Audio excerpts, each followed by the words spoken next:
Би ли ми казал, кои принципи хората нарушават най-често? Първият е ахимса – ненасилие.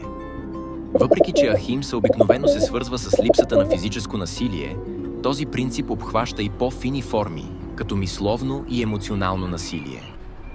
В днешно време хората често действат под влиянието на гняв, стрес и недоволство, което може да доведе до самокритика, осъждане на другите и вредно поведение.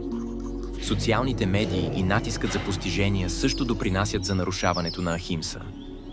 Много хора са склонни към самокритика, сравняване с другите и поставяне на нереалистични очаквания към себе си, което води до вътрешно насилие и стрес. Друг принцип, който се нарушава често, е сантоша – удовлетворение. В обществото, в което постоянно се стремим към повече успехи, повече вещи, повече признание, е трудно да се намери истинско удовлетворение и мир. Ние постоянно се стремим към следващото нещо, което води до безкрайно желание и неудовлетвореност. Това прави практиката на сантоса още по-важна и предизвикателна в днешно време. Затова, в контекста на съвременния живот, прилагането на ахимса и сантоса изисква усилие и осъзнатост.